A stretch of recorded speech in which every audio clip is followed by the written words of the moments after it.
In the shade of the majestic acacia trees that stretch across the vast expanses of Tanzania, not far from the Serengeti National Park, a farmer named Adam Kwesi was returning home after a long holiday. He had spent 10 days in Dar es Salaam, enjoying the sound of the sea and the bustle of the city, far from the usual rural life. His farm, located on the edge of the wildlands of the Serengeti, was his pride: meat fields of corn and pastures for cattle, surrounded by vast savanna where antelope, zebra, and occasionally predators roam. Adam pulled up to his house in an old pickup truck, dust billowing under the wheels, settling on the battered cabin.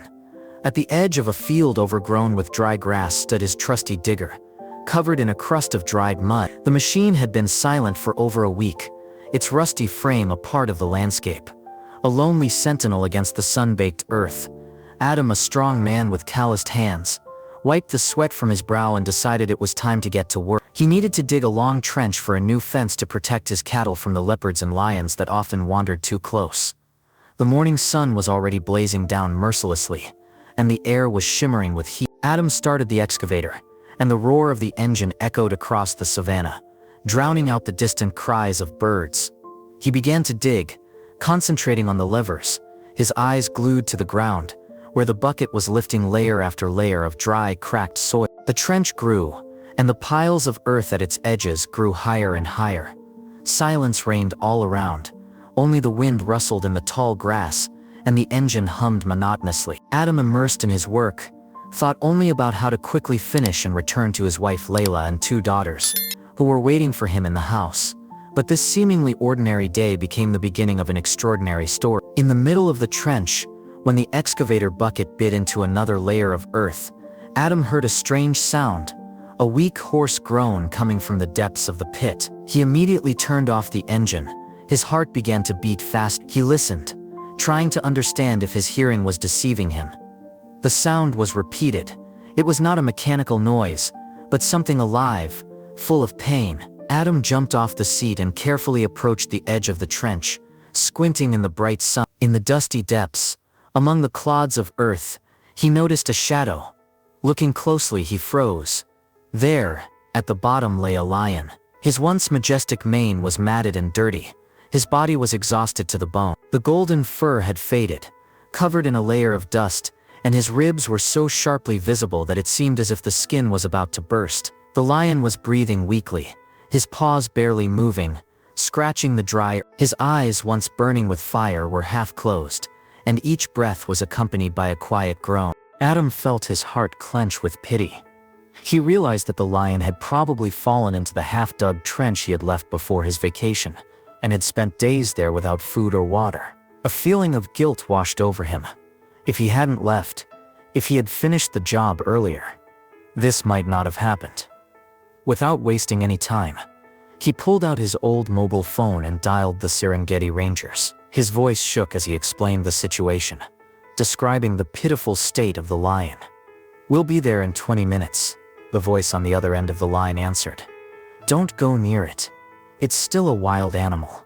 Adam hung up the phone, but he couldn't take his eyes off the lion. He took off his faded shirt and threw it over the metal railing of the excavator to create a shadow over the beast. Every groan the lion made caused pain in his chest. He squatted at the edge of the trench, muttering a prayer for help to arrive in time. Time dragged on painfully slowly, and the heat grew more and more unbearable. Finally, a cloud of dust appeared in the distance, and soon a ranger jeep pulled up to the farm. 2 people got out: Musa Nguri, a tall man with a serious look, and Amina Tabu, a young woman with a backpack full of equipment. They quickly assessed the situation. Musa went down to the edge of the trench, carefully examining the lion. "He's very malnourished," he said, frowning. "He looks like he hasn't eaten or drunk in 5 days. It's a good thing he's too weak to fight back. He won't need anesthesia." Amina nodded, opening her tool bag. She glanced at Adam, who stood next to her, nervously fiddling with the brim of his cap. "In future, put up warning signs or temporary barriers," she said softly but firmly. This could have ended worse, and not just for the animals. Adam bowed his head, nodding. He felt guilty, but he was determined to right his wrongs. The rangers got to work. They got out strong ropes and thick canvas to lift the lion. Adam volunteered to help. Despite Musa's warnings to be careful, the atmosphere was tense. Every step, every movement was calculated to the smallest detail. The lion was too weak to growl or resist, but his life hung in the balance.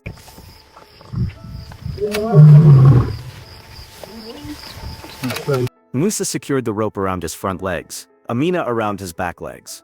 Adam helped hold the canvas, his hands shaking with excitement. But he did not back down. Slowly, with great care, they began to lift the lion. His body, light from exhaustion, still felt heavy from the awkward position. Sweat ran down the foreheads of all three, and their breathing was ragged. The lion opened his eyes for a moment, his gaze dull but with a spark of life. Finally, they pulled him out of the trench and laid him on the canvas, covering him with a blanket to protect him from the scorching sun. The rangers quickly carried the lion to the jeep, securing him so that he would not be damaged during transport. Adam watched the vehicle drive away, raising clouds of dust, and prayed that the lion would survive.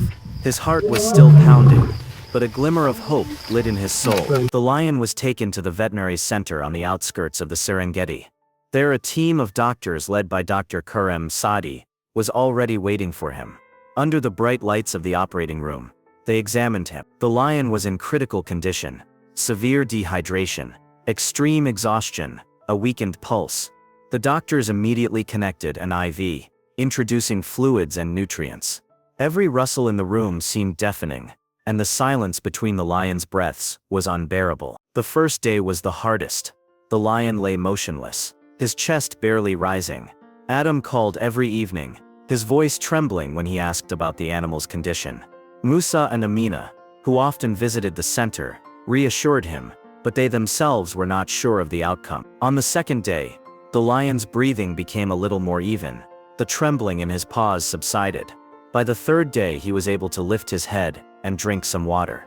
Dr. Kurem, smiling reservedly, reported that the lion had begun to eat small portions of soft meat. Adam came to the center on the fourth day. When he saw the lion, he could not contain his emotions. He was still weak, but his eyes, although dull, no longer seemed empty. His mane, covered in dust, was beginning to acquire its former golden hue. Amina, standing nearby, patted Adam on the shoulder. "He's a fighter," she said. "You gave him a chance." A week later, the lion was able to stand up. His steps were unsteady, but he was getting stronger every day.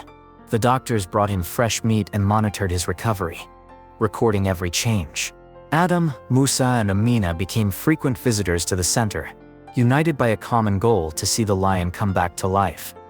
10 days later, the doctors announced that the lion was ready to be transferred to a semi-wild enclosure in the Serengeti. He was transported there by truck, and Adam insisted on being taken along. When the gates of the enclosure opened, the lion slowly walked out. His gait was still unsteady, but there was strength in every step. He stopped, looked at the horizon, where the sun was setting behind the acacia trees, and let out a quiet roar. The first in a long time. Adam, Musa, and Amina stood to the side, their faces shining with joy. The rangers explained that in a couple of months, if the recovery continued, the lion would be released into the wild. Adam looked at the animal, feeling the weight of guilt finally leave his heart. He promised himself that he would never again leave unfinished work that could harm a living creature. This story became a lesson for Adam about the fragility of life and how one good deed can change fate. He often remembered that day, standing by the new fence that now surrounded his farm and looking at the horizon, hoping that somewhere out there, in the vastness of the Serengeti, the rescued lion had regained his strength and freedom. Thank you for listening to this story. If you liked it, do not forget to support our channel, like and subscribe so as not to miss new stories about wildlife.